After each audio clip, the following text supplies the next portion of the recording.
নমস্কার, আমি পুষ্পিতা রয় বন্দ্যোপাধ্যায়। আজকের এই মানব সমাজের অস্থিরময় পরিস্থিতিতে আমাদের একমাত্র উপায় হচ্ছে মা মহামায়াকে আরাধনা করা। বর্তমান সামাজিক পরিস্থিতি, রাজনৈতিক অস্থিরতা, অর্থনৈতিক অস্থিরতার মধ্যে দিয়ে মানুষ যাচ্ছে। এই অস্থিরতার মাঝে একমাত্র আমাদেরকে এই অন্ধকারের মধ্যে আলো দেখাতে পারেন মা মহামায়া মা।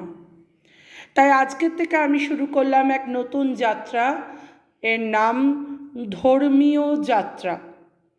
এই ধর্মীয় যাত্রার প্রথম পর্বেই থাকছে দেবী দুর্গা, আমাদের সকলের মহামায়া, 51 পীঠের বর্ণন। সেই 51 পীঠের বর্ণনের প্রথম পীঠই হচ্ছে মরুতীর্থ হিংলাজ। ব্রহ্মরন্ধ্রং হিঙ্গুলায়াং ভৈরব ভীমলোচন কোট্টরী সা মহামায়া ত্রিগুণা যা দিগম্বরী। প্রথম পর্বে থাকছে মরুতীর্থ হিংলাজের বর্ণনা। বিষ্ণুচক্রে কর্তৃত সতীর ব্রহ্মরন্ধ্র পড়েছিল হিঙ্গুলাতে। এই স্থানটি মরুতীর্থ হিংলাজ নামে প্রসিদ্ধ। এখানকার দেবীর নাম কোট্টরী, ভৈরব হলেন ভীমলোচন।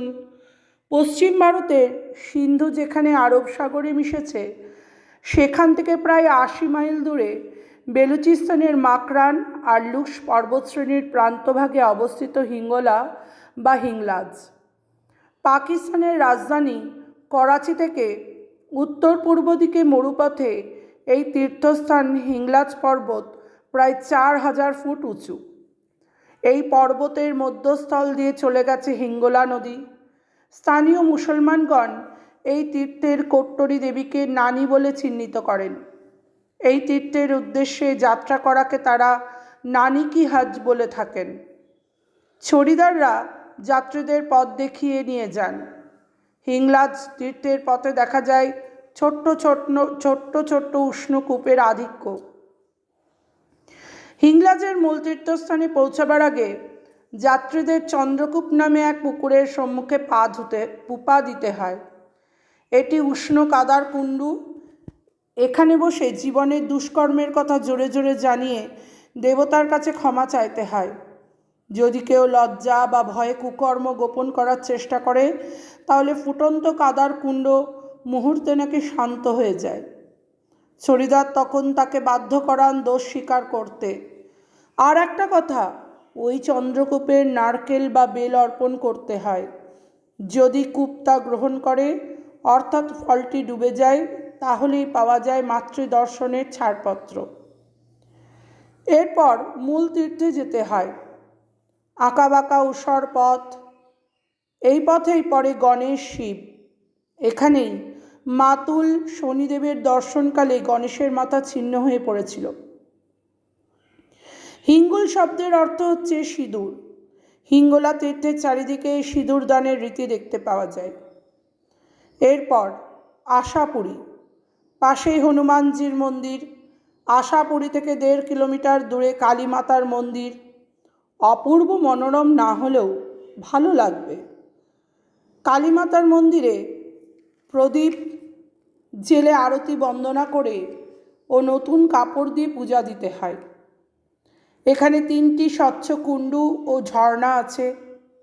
এখানে অনেক খেজুর গাছ ও ফুলের বাগান আছে। এরপর অঘোর নদী পার হতে হয়। সামনেই মায়ের মন্দির। মন্দিরের 2টি শিলাখণ্ডই দেবী কোট্টরী ও ভৈরব ভীমলোচন। মন্দিরের সামনেই স্মরণ কুণ্ডু। প্রতি যাত্রীকেই স্মরণ কুণ্ডে হাত ধরাধরি করে স্নান করতে হয়। স্নান শেষে ভিজে কাপড়ে গুহায় প্রবেশ করতে হবে। তবে গুহা মন্দিরে প্রবেশ করার সময় উভয়ে একে অপরের হাত ধরে থাকতে হয়। দেবী গুহার মধ্যে বিরাজিতা। গুহার ভিতর প্রবেশ করে পৃথক পৃথকভাবে একটিমাত্র প্রদীপের আলোয় দেবী অঙ্গ দর্শন করেন যাত্রীরা। দেবী এখানে জ্যোতিরূপে প্রকাশিতা। এখানে কোনো মূর্তি নেই। ঠিক কী দর্শন হলো তাও জানা যাবে না। 10-12টি সিঁড়ি ভেঙে তবে মায়ের বেদির কাছে পৌঁছানো যায়। বৃত্তের মতো বেদি, অনেক উঁচুতে ছাদ, বেদির ওপর 2টি গোলাকৃতি শিলা জরি কাপড় দিয়ে সুন্দর করে সাজানো, দুপাশে 2টি দরজা, ঢুকতে হয় হামাগুড়ি দিয়ে। ভিতরে ঘর অন্ধকার। অতীতেও বেদির ওপর কোনো মূর্তি ছিল না, একটি মাত্র প্রদীপ জ্বলত সেখানে, লাল শালুতে বেদি মোড়া থাকত। এখানকার অন্ধকার গহ্বরকে মাতৃজঠর বলে মনে করা হয়। যাত্রীরা বাম দিক দিয়ে গুহায় প্রবেশ করে ডান দিক দিয়ে বাহির হন। এই প্রবেশ প্রস্থান পদ্ধতিকে জন্মের সাথে তুলনা করা হয়। নমস্কার, আজকের আমার এই উপস্থাপনটি এখানেই শেষ করলাম। এর পরের পর্বে থাকবে তত্ত্বগত বিশ্লেষণ। আপনাদের কেমন লাগলো আমাকে অতি অবশ্যই কমেন্ট করে জানাবেন।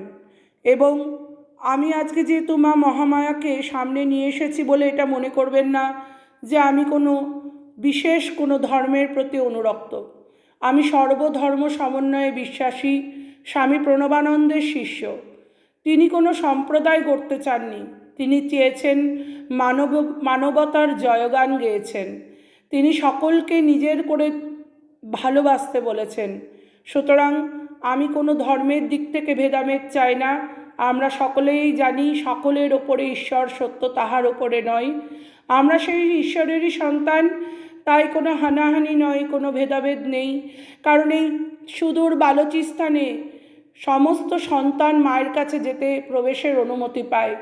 এখানে কোনো হিন্দু, মুসলিম, শিখ, খ্রিস্টান বলে ভেদাভেদ নেই। মার কাছে সকলেই সন্তান, সকলেই তার সন্তান তুল্য।